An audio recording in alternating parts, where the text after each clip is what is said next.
नमस्कार एवरीवन। आज हमारा टॉपिक है revaluation of asset and liabilities. ये टॉपिक कॉमन टॉपिक है रिकॉन्स्टिट्यूशन ऑफ फर्म का। जैसे हमने एक टॉपिक पढ़ा था अभी लास्ट रिजर्व्स की अकाउंटिंग, वैसे ही अब अगला टॉपिक हम पढ़ने जा रहे हैं revaluation of assets and liabilities. तो जब रेशो चेंज होता है, वो चाहे पार्टनर आपस में कर लें, चाहे admission of a new partner हो, चाहे रिटायरमेंट या डेथ हो, तो उस समय भी रेशो जो है बदलता है। तो रेशो बदलने पर अब पार्टनर की एक डिमांड ये भी है कि जो असेट और लायबिलिटी हैं उनकी दोबारा से वैल्यू की जाए और उस असेट और लायबिलिटी की वैल्यू को दोबारा से चेक किया जाए। अगर असेट लायबिलिटी के वैल्यू में चेंजेस हुए हैं तो उस पर होने वाले प्रॉफिट लॉस को भी हम लोग मतलब पुराने पार्टनर अपने पुराने रेशो में डिस्ट्रीब्यूट करना चाहेंगे, ताकि फ्यूचर में जो भी चीज़ें हों वो नए रेशो में हों, नई चीज़ों के साथ हो, नई वैल्यूज़ के साथ हो। पुरानी वैल्यूज़ में जो भी प्रॉफिट लॉस इंक्रीज डिक्रीज है वो लोग हम लोग आपस में बांटना चाहेंगे। ठीक है, तो फ्यूचर का डिस्प्यूट नहीं होता। जैसे एग्जांपल लेते हैं कि एक मान लीजिए एक लैंड फर्म ने परचेज़ किया और वो लैंड 10 लाख रुपीज़ का आपने परचेज़ किया। अब जब आपने परचेज़ किया उस टाइम रेशो कुछ और था। अब आज की डेट में मान लीजिए प्रॉफिट शेयरिंग रेशो बदल गया, तो अब आज की डेट में उसकी वैल्यू, उस लैंड की वैल्यू 15 लाख हो गई। जब आपने परचेज़ किया था 10 लाख थी, आज कुछ सालों बाद 15 लाख हो गई। तो अब जिस पार्टनर का रेशो कम होता है वो ये कह रहा है कि अगर मेरी जो ये वैल्यू है 5 लाख रुपीज़ जो इंक्रीज़ हुई है लैंड की वैल्यू, अगर फ्यूचर में फर्म इसको बेचेगी तो हमको जो प्रॉफिट होगा वो लोग नए रेशो में ही बांटेंगे। क्यों? क्योंकि रेशो उस टाइम पर चेंज हो चुका होगा। तो अब पार्टनर ये डिमांड कर रहा है कि क्यों ना इस प्रॉफिट को भी हम आज ही डिस्ट्रीब्यूट कर लें आपस में। तो ऐसे 10 आइटम हो सकते हैं। इसके लिए क्या किया जाएगा कि एक रिवैल्यूएशन अकाउंट बनाया जाएगा।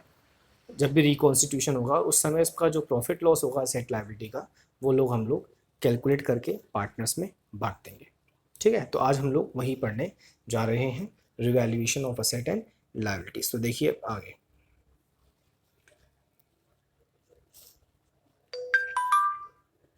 इस रिवैल्यूएशन में मिनट इस रिवैल्यूएशन में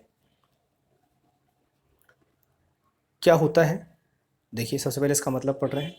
revaluation of asset and liabilities, the actual value of the assets and liabilities may be different from their book value as shown in the balance sheet. कि जो balance sheet में book value होती है, जो हम दिखाते हैं एसेट लायबिलिटी को, उसकी मार्केट वैल्यू एक्चुअली में कुछ अलग हो सकती है, बिल्कुल अलग हो सकती है। So revaluation account is prepared at the time of change in profit sharing ratio among the existing partners.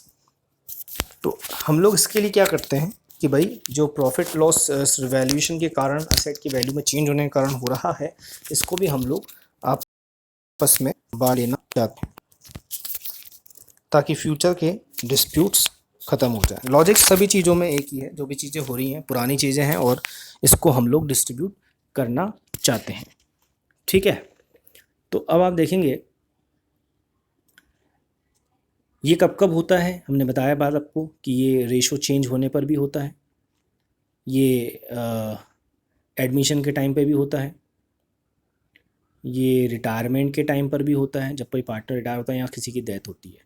तो ये तब रिवैल्यूएशन असेट और लायबिलिटी का किया जाता है। इसके लिए एक रिवैल्यूएशन अकाउंट बनाया जाएगा और उस रिवैल्यूएशन अकाउंट को बनाने के बाद असेट और लायबिलिटी की वैल्यू में जो इंक्रीज़ और डिक्रीज़ हुआ है वो रिकॉर्ड किया जाएगा। अब अगर इंक्रीज़ ज़्यादा हुआ है, जैसे सपोज असेट बड़ी ज़्यादा हैं, कम कम हुई हैं, और लायबिलिटी ज़्यादा डिक्रीज़ हो गई, क्योंकि लायबिलिटी का डिक्रीज़ होना हमारे लिए प्रॉफिट है और लायबिलिटी इंक्रीज़ कम हुई है, तो सीधा सा मतलब है कि हमको प्रॉफिट हो रहा है और उस प्रॉफिट लॉस को हम लोग पार्टनर्स में डिस्ट्रीब्यूट कर देंगे उनके ओल्ड रेशो में। ठीक है,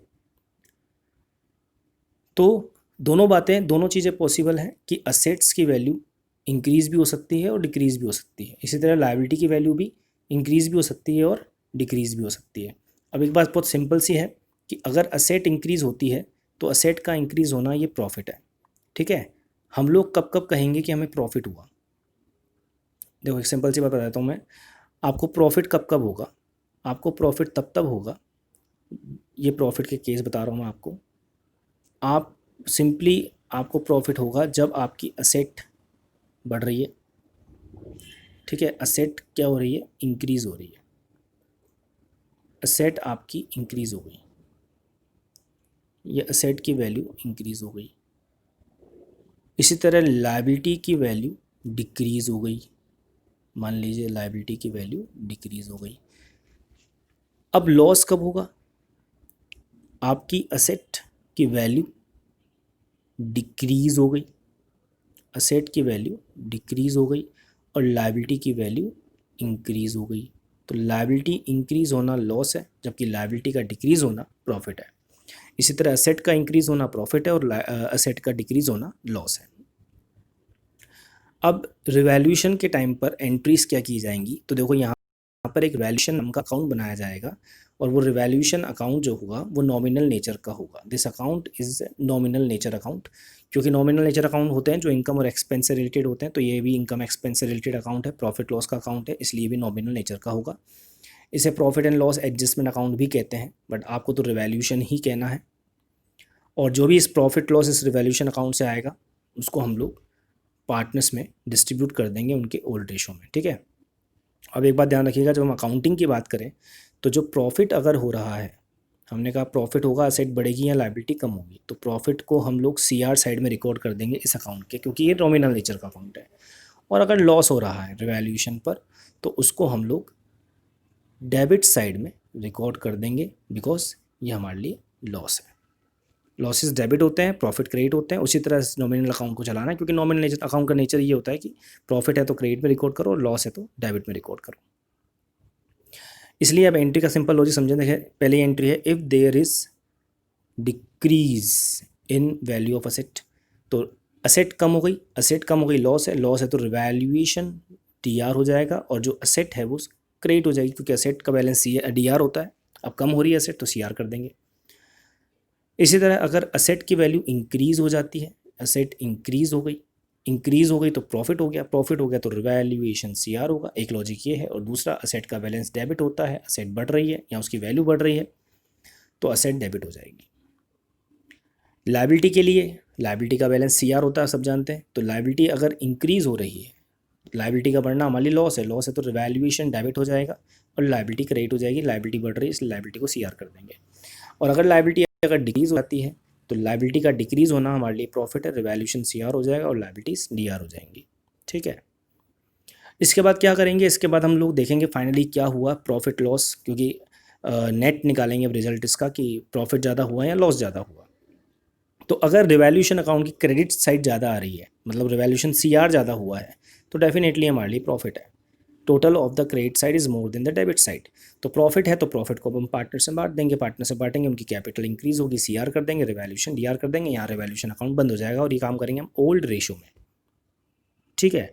और अगर रिवैल्यूएशन पे लॉस हुआ है तो रिवैल्यूएशन का बैलेंस डेबिट आ रहा होगा, और मतलब डेबिट साइड ज़्यादा आ रहा होगा तो डेबिट बैलेंस आ रहा है रिवैल्यूएशन का, उसको क्लोज कर देंगे, क्रेडिट कर देंगे। और लॉस बांटेंगे पार्टनर्स में तो उनकी कैपिटल कम हो जाएगी, इसलिए डेबिट कर देंगे। इसका वही पुराना जो हम करते आ रहे हैं, ठीक है।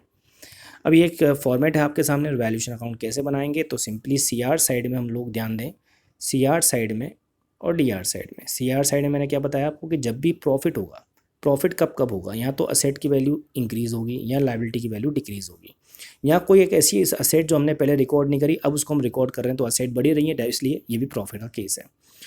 डेबिट कब होगा अकाउंट? डेबिट तब होगा जब असेट डिक्रीज हो रही लॉस है, लायबिलिटी इंक्रीज हो रही लॉस है, या कोई ऐसी लायबिलिटी जो पहले रिकॉर्ड नहीं थी अब रिकॉर्ड कर रहे हैं तो लायबिलिटी बढ़ रही है इसलिए लॉस है। लास्ट में क्या करेंगे? क्रेडिट साइड का टोटल करेंगे, डेबिट का टोटल लगाएंगे। अगर क्रेडिट साइड का टोटल ज़्यादा है, डेबिट का कम है, तो डेफिनेटली प्रॉफिट है, पार्टनर से बांट देंगे to profit transfer to partners capital account in old ratio.